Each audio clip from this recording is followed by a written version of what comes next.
Welcome back to Sussex Unmasked, everybody.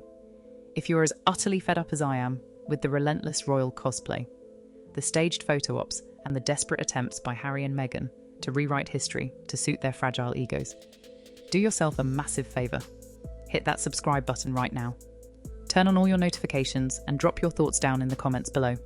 You are watching Sussex Unmasked, the only place where we strip away the $1 million public relations spin and call out the Montecito circus with zero hesitation, zero apologies, and zero diplomatic filter. Now let us talk about pure, unadulterated delusion, shall we? Because if there is one thing Meghan Markle has truly perfected over the last 8 years, it is the remarkable art of believing her own fabricated press releases. She genuinely moves through the world, convinced that she is the rightful modern reincarnation of Princess Diana, an untouchable, misunderstood saint, walking among mere mortals entitled to every single ounce of royal glamour, every historical privilege, and every glittering jewel in the royal vault, all while refusing to do a single day of actual public service or institutional duty. Look at what went down on August 7th in Victoria, British Columbia. There they were flying over 5,000 miles across the continent to attend the David Foster Foundation's 40th anniversary gala, right on the scenic inner harbour. Meghan showed up strutting across the floor in a black one-shouldered designer gown crafted by the Canadian fashion house Greta Constantine. Now on paper, wearing a homegrown Canadian designer to a high-profile Canadian charity gala is textbook public relations strategy. But within 48 hours of that event, concluding nobody was talking about the dress, nobody was talking about the foundation, and nobody was talking about 4 full decades of raising vital funds for critically ill children. All anyone could talk about was the absolute icy humiliation that unfolded right in front of the flashing cameras on that red carpet. When David Foster walked straight past her, barely offering a flicker of eye contact and leaving Meghan hovering awkwardly in the middle of the carpet, looking completely stranded, the entire carefully constructed spectacle fell apart in real time. It was so glaringly obvious, so painfully uncomfortable to watch, that Foster actually had to issue a public statement afterward, just to clarify that he had not intentionally snubbed the Duchess of Sussex. Think about that for a second. When was the last time anyone on earth had to release a formal press statement clarifying that they did not snub Catherine, the Princess of Wales?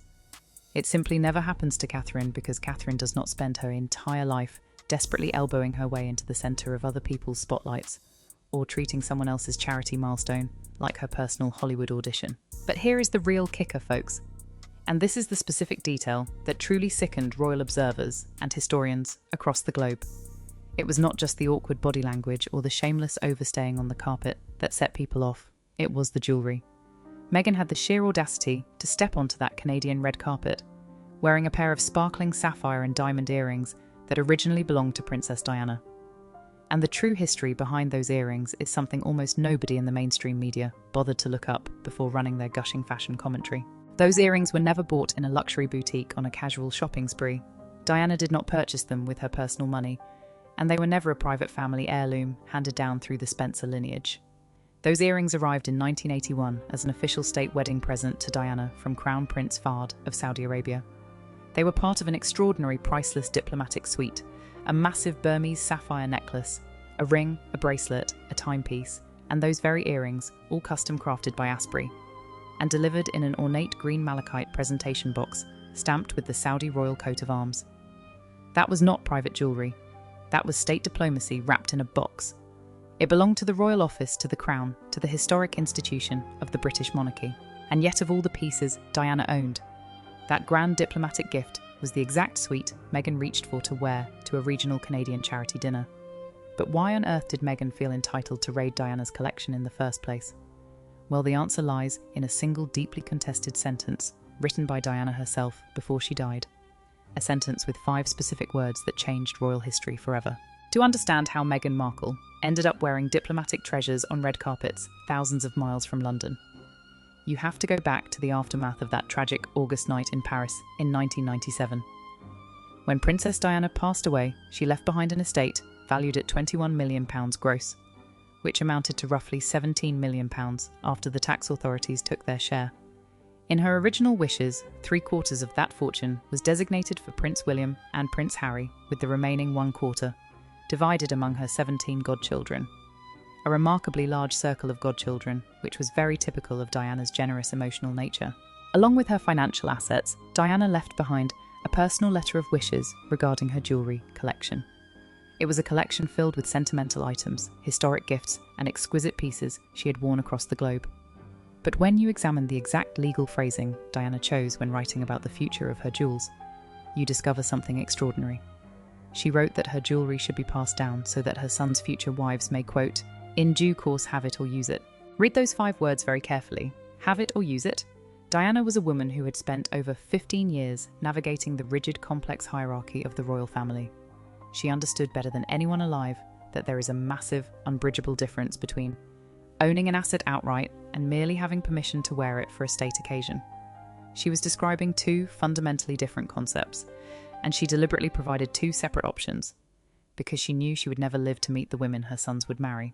However, before William or Harry could ever read that letter, Diana's own family stepped in and hit the emergency brakes.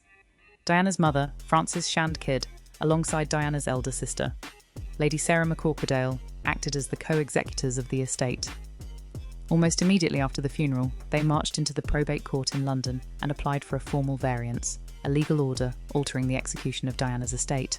Under the original terms, the boys were supposed to inherit at age 25. The executors successfully argued to the court that the inheritance should be legally frozen until Prince William and Prince Harry turned 30. Think about that arithmetic for a moment. Diana died in 1997. Harry did not celebrate his 30th birthday until September of 2014.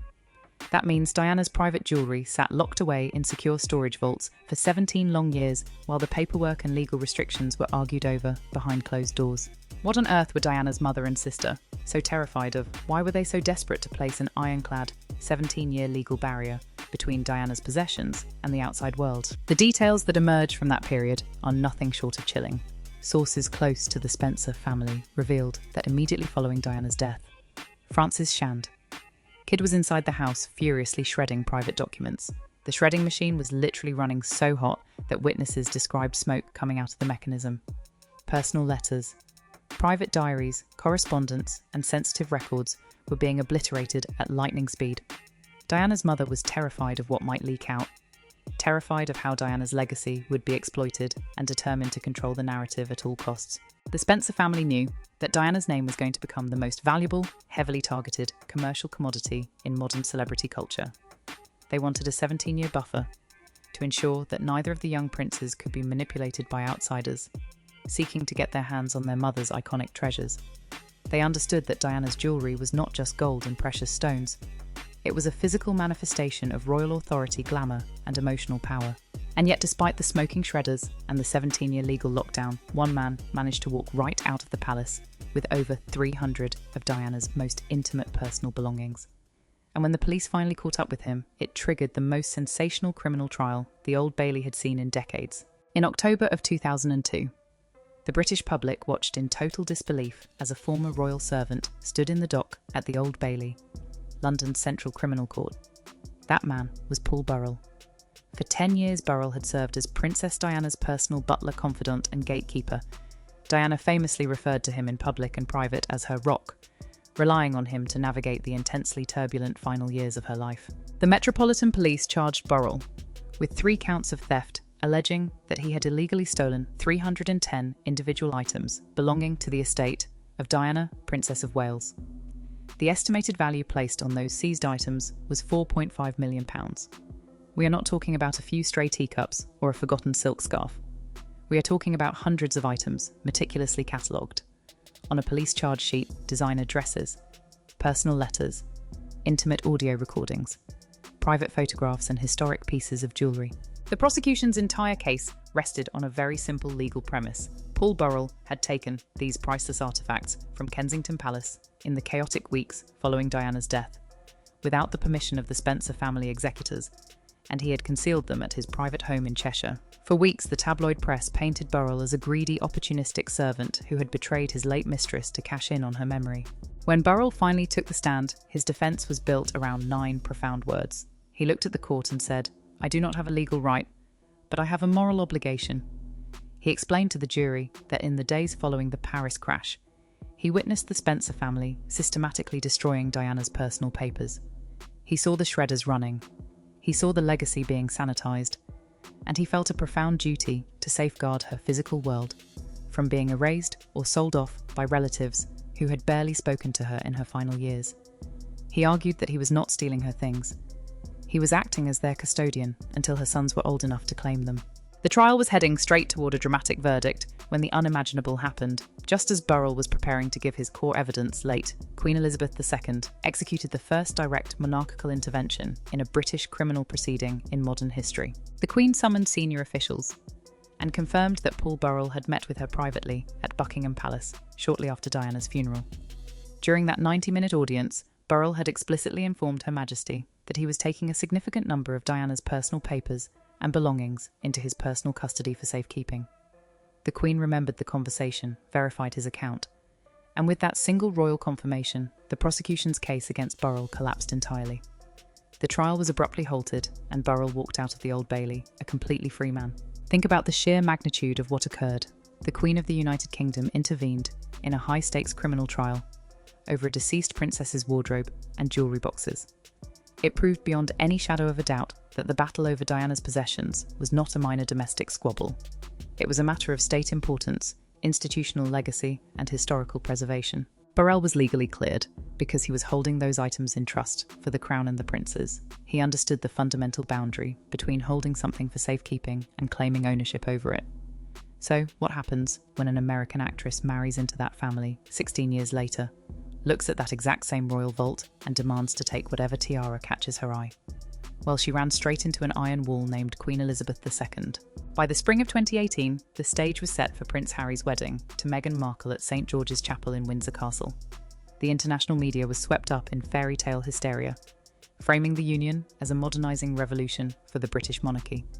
But behind the heavy oak doors of Buckingham Palace and Windsor Castle, a vicious, unprecedented battle was brewing over royal jewellery, a scandal that would forever be remembered in royal circles as Tiara Gate.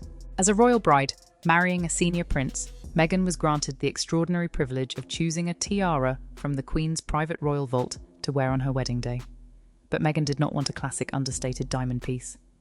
Meghan had her eye set on one of the most breathtaking, dramatic, and historically loaded artefacts in the entire royal collection, the Greville Emerald Kokoshnik tiara.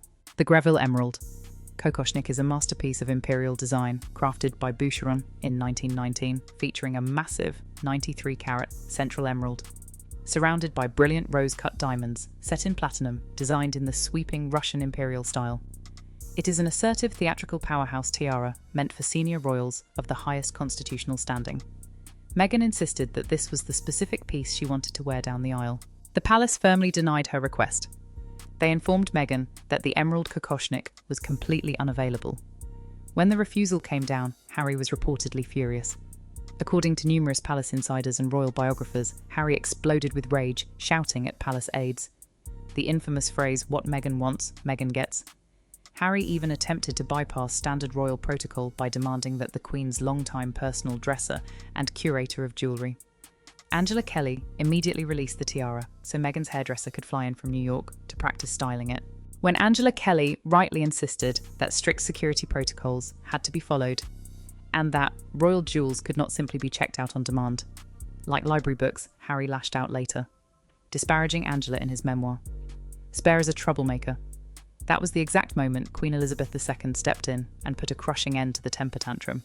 The late Queen summoned Harry to a private meeting and delivered a cold, unmistakable reality check that shattered their sense of entitlement. Her Majesty looked at Harry and made it crystal clear. Meghan cannot have whatever she wants. She gets what tiara she is given by me. The Queen did not negotiate. She assigned Meghan the Queen. Mary Diamond Bandeau tiara, an exquisite piece crafted in 1932. Valued at approximately $2.6 million, but noticeably devoid of colourful gemstones. And to add the ultimate royal exclamation point to the lesson, exactly 6 months later, in October of 2018, Princess Eugenie, the Queen's biological granddaughter, walked down that exact same aisle at St. George's Chapel, wearing the magnificent Greville Emerald Kokoshnik tiara that Meghan had been flatly denied. The Queen's message was brilliant, calculated, and devastating. She reminded Meghan that in the British royal family, jewels are not prizes to be seized by ambitious newcomers. They are constitutional symbols lent for the day under the sovereign's discretion. Rebuffed on the tiara, Meghan complied for the church ceremony. But the moment the formal wedding ended and the cameras retreated, Meghan made a calculated move at the evening reception that sent an eerie, unsettling message to the entire royal household. And wait until you realise the dark history of the ring she chose to wear that night. When the formal religious ceremony at St. George's Chapel concluded on May 19, 2018, the newlyweds transitioned to their private evening reception hosted at Frogmore House. As Harry and Meghan stepped out of Windsor Castle to drive to the party in a vintage silver blue Jaguar, Meghan had changed out of her Givenchy wedding gown into a sleek white halter-neck dress designed by Stella McCartney. As she waved to the assembled photographers, the flashbulbs caught a massive, luminous blue gemstone shimmering on the ring finger of her right hand. Royal commentators and jewellery historians immediately gasped. It was Princess Diana's iconic emerald-cut aquamarine cocktail ring. The aquamarine ring is an extraordinary piece of jewellery. It features an enormous, flawless pale blue aquamarine stone, flanked by small solitaire diamonds set in 18-carat yellow gold. But what almost nobody in the general public understood that evening was the profound, unsettling history behind that specific piece of jewellery. Princess Diana did not receive that aquamarine ring as an heirloom, nor was it a gift from the royal family. Diana specifically commissioned that ring from the high-end jeweller Asprey in 1996. She commissioned it immediately after her divorce from Prince Charles was finalised. She bought it with her own divorce settlement money to specifically replace her sapphire engagement ring. For Diana, the aquamarine ring was the ultimate defiant symbol of her independence from the House of Windsor. It was the ring she wore to mark the end of her royal marriage, the collapse of her fairy tale, and her departure from the royal institution. She wore it in June of 1997 to a Christie's auction in New York, where she famously sold off her royal gala gowns, physically and symbolically stripping away her royal past. Now sit with that context for just one moment. Of all the breathtaking, sentimental pieces in Princess Diana's vast jewellery collection, why on earth would a brand new royal bride choose to wear Diana's divorce ring on her wedding night? Think about the psychological messaging behind that choice. To wear the exact ring commissioned to celebrate the destruction of a royal marriage on the very night you enter that same family is bizarre at best and deeply calculated at worst. It signalled right from day one that Meghan did not view herself as a dedicated servant joining a historic institution. She viewed herself as the continuation of Diana's anti-establishment rebellion. She was signalling to the world that she too was an outsider, prepared to break the rules. And look at how Meghan continued to deploy Diana's jewellery over the subsequent years. During the Sussex's controversial tour of Colombia, she wore Diana's gold butterfly earrings. She has been photographed wearing Diana's gold tank watch, Diana's diamond tennis bracelet, and various restyled diamond pieces. Every single time Meghan wears Diana's jewellery, it is never at an official British state banquet, never at a Commonwealth reception, and never in service of the Crown. She wears them abroad, on private commercial trips, on pseudo-royal tours, and on red carpets, where the royal family has explicitly refused to give their blessing. She uses Diana's ghost as a commercial shield to elevate her own celebrity profile.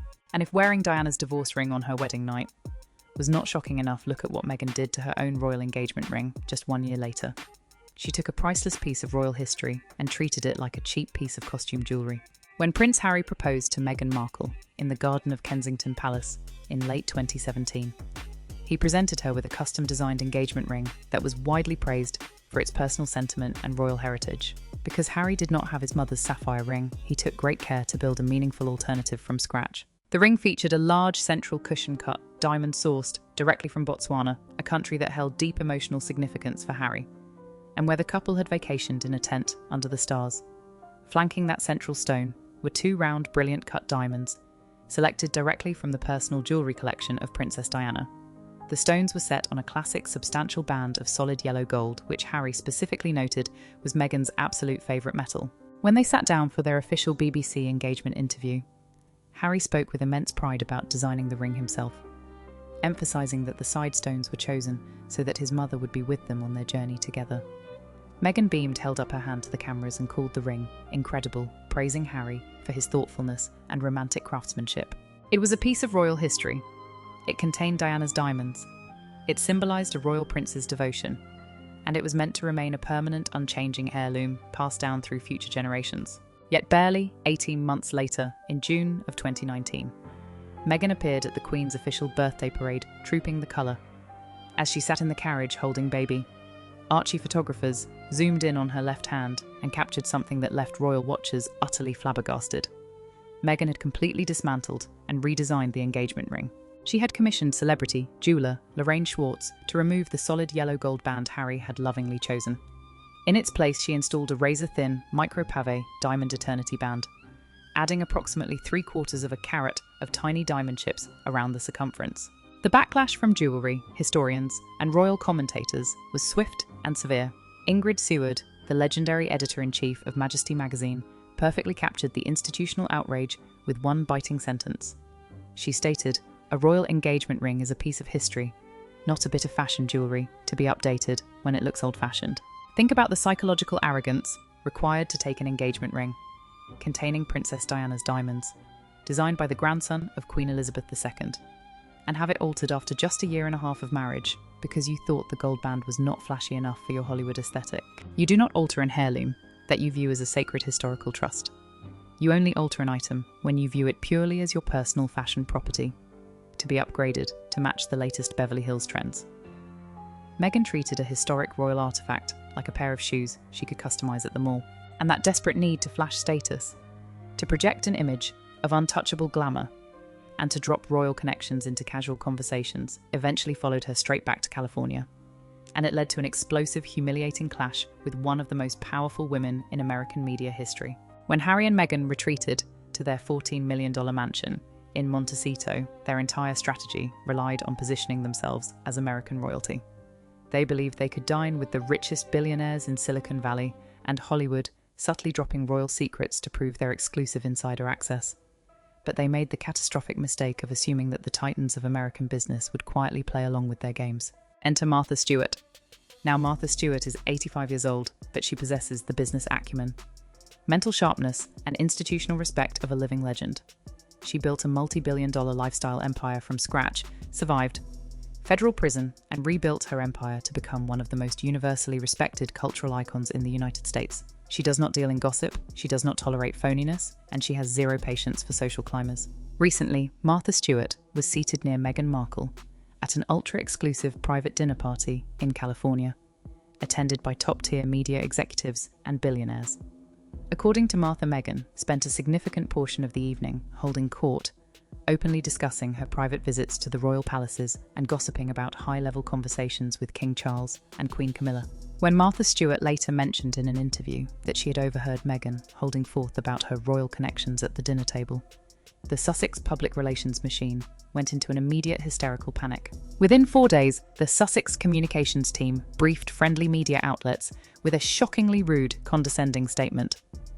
They claimed that Meghan had only spoken briefly about a pleasant European holiday, and then they delivered the ultimate low blow. They publicly suggested that Martha Stewart, at 85 years of age, must have been confused about what she heard at her own dinner party. And to make it even more nauseating, they concluded the briefing with the insincere line, "But we remain huge fans of Martha." Can you imagine the staggering arrogance attempting to publicly smear Martha Stewart as a senile, confused old woman, simply because she exposed Meghan using the royal family as dinner table currency to impress California billionaires? Megyn Kelly and numerous other prominent American commentators immediately called out the Sussexes for their vicious clapback, pointing out that Martha Stewart is infinitely more credible, accomplished, and truthful than Meghan Markle has ever been in her entire life. Martha Stewart did not back down, standing firmly by her account. Look at the undeniable pattern connecting that dinner table in California to that red carpet in Victoria, Canada. On the red carpet in Canada, Meghan wore Diana's Saudi sapphire earrings to project royal authority she no longer possesses. At the dinner table in California, she leaked private royal conversations to project an intimacy the royal family has permanently severed. Both actions are identical. Both are the desperate maneuvers of a woman who knows that without the royal connection, she is completely uninteresting to the global elite. The jewels and the gossip are the props she uses to buy relevance. Yet no matter how many borrowed earrings she puts on, and no matter how many dinner parties she crashes, there is one supreme priceless jewel that Meghan Markle will never ever be allowed to touch. And the incredible truth about how that jewel was lost comes down to a confession Harry made in his very own book. To understand why Meghan Markle will never wear the most famous royal jewel on earth, we must travel back to September of 1997, inside the quiet, grief-stricken walls of Kensington Palace. Following Princess Diana's funeral, Prince Charles brought 12-year-old Prince Harry. Prince William chose first. He selected Diana's classic 18-carat yellow gold Cartier Tank Française watch, the elegant timepiece Diana wore constantly during the 1990s for everyday school runs and humanitarian visits. Prince Harry chose second. He reached into the box and selected Princess Diana's iconic 12-carat oval, Ceylon sapphire engagement ring, surrounded by a halo of 14 solitaire diamonds set in 18-carat white gold. That was the ring from the 1981 engagement photographs. That was the most instantly recognizable piece of royal jewelry on planet Earth. For 13 long years, that sentimental story was repeated across every documentary, every biography, and every newspaper article in the world. The public was told a beautiful, heartwarming fairy tale that when Prince William decided to propose to Kate Middleton in 2010 during a trip to Kenya, Harry generously handed over his mother's sapphire ring to his older brother so that it could one day sit on the hand of the future Queen of England. It was universally celebrated as the ultimate act of brotherly love, a selfless sacrifice by a devoted younger brother. And for 13 years, the entire world believed that Meghan Markle was simply unfortunate to have married Harry second, because Harry had supposedly given the ring away years before he ever met her. How must Meghan have felt every single time she looked across a room and saw that $517,000 sapphire glittering on Catherine's finger, knowing that Catherine was wearing the definitive jewel of Princess Diana, while Meghan had to settle for a self-designed trilogy ring that she ended up redesigning anyway. For years, critics assumed that Meghan's simmering resentment toward Catherine stemmed from royal protocol and seniority. But insiders knew that the jewellery hierarchy was a constant burning thorn in Meghan's side. Catherine was effortlessly walking around with the literal holy grail of Diana's collection, while Meghan had to fight tooth and nail just to borrow a tiara for a few hours. The world thought the ring story was closed. We thought William had it, because Harry gave it to him out of pure generosity. Until January of 2023, when Prince Harry published his explosive memoir, Spare and dropped a truth bomb that blew the entire 13-year fairy tale to absolute smithereens. When Prince Harry sat down to write his memoir, Spare, his primary goal was to settle scores, attack his family, and present himself as the perpetual victim of the British royal institution. But in his rush to tear down every positive royal narrative, Harry accidentally exposed the single biggest lie about Princess Diana's jewellery collection. In the pages of Spare, Harry addressed the legendary story of him gallantly gifting his mother's sapphire engagement ring to Prince William for Catherine. Harry did not just clarify the story, he aggressively mocked it. He wrote that the entire narrative was, in his own exact words, absolute rubbish.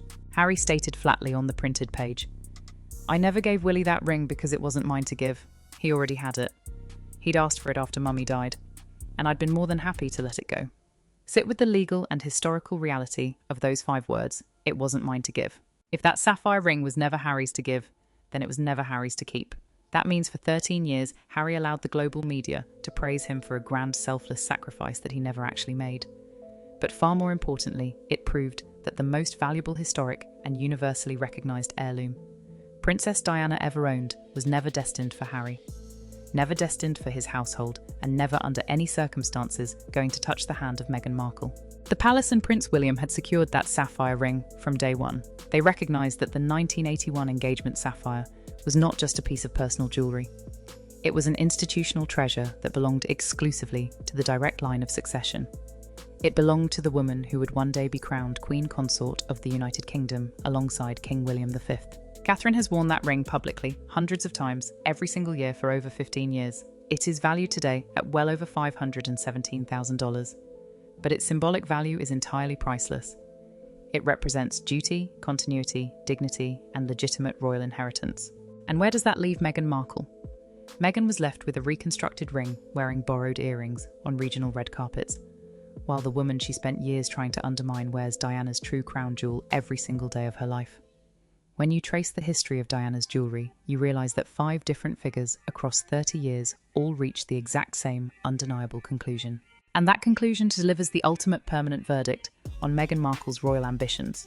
When you step back and look at the entire 3-decade timeline of Princess Diana's jewellery, a remarkable, undeniable pattern emerges. A pattern defined by 5 distinct historical figures who never coordinated their words, yet all drew the exact same line in the sand. First, Princess Diana herself wrote in her letter of wishes, "Have it or use it." She made a clear distinction between ownership and temporary usage. Second, late Queen Elizabeth II settled the wedding tiara dispute by declaring, "She gets what tiara she is given by me." The Queen reinforced that royal jewels are bestowed by monarchical grace not seized by personal demand. Third Paul Burrell stood before the highest criminal court in England and testified, "I do not have a legal right, but I have a moral obligation." He recognised that Diana's treasures belonged to history, not to private individuals. Fourth Prince Charles offered Diana anything in Kensington Palace during their 1992 separation, but drew the line when she asked for the Queen's butler, proving that the core assets of the crown cannot be bargained away. And fifth Prince Harry admitted, in his own book, "It wasn't mine to give." He confirmed that the ultimate symbols of his mother's legacy were never his to hand over to Meghan Markle. 5 people, 30 years apart, all pointing to the exact same fundamental truth. In the British royal family, there are the things you are temporarily handed to perform a public duty, and there are the things that actually belong to you. For 8 years, Meghan Markle has stood on the completely wrong side of that boundary. She has treated historic treasures like fashion accessories, used diplomatic gifts to elevate her commercial profile in Canada, and altered royal heirlooms to suit California aesthetics. She thought that by draping herself in Diana's jewellery, she could force the world to see her as Diana's true successor. She was completely wrong. On August 31st, the world marks the 29th anniversary of Princess Diana's tragic death. There will be tributes, photographs and memorials across the globe. And through it all, Catherine the Princess of Wales will step out in public, wearing that iconic Ceylon sapphire ring, carrying Diana's memory with quiet grace, dignity and unyielding service to the crown. The sapphire is not locked away in a vault. It is not disputed. It is right where it belongs on the hand of a future queen. Meghan can keep her rented dresses, her dangling tags and her borrowed earrings. The true legacy of Princess Diana was never hers to take, never hers to wear, and never hers to keep. Thank you so much for watching this deep dive on Sussex Unmasked. If you enjoyed this breakdown, please smash that like button, share this video with your fellow royal watchers, and make sure to subscribe to Sussex Unmasked so you never miss another episode. What do you think about Meghan wearing Diana's diplomatic earrings in Canada? Do you think Harry regrets admitting the truth about the sapphire ring? Let me know in the comments below. Have a wonderful week ahead, and I will see you all in the very next video.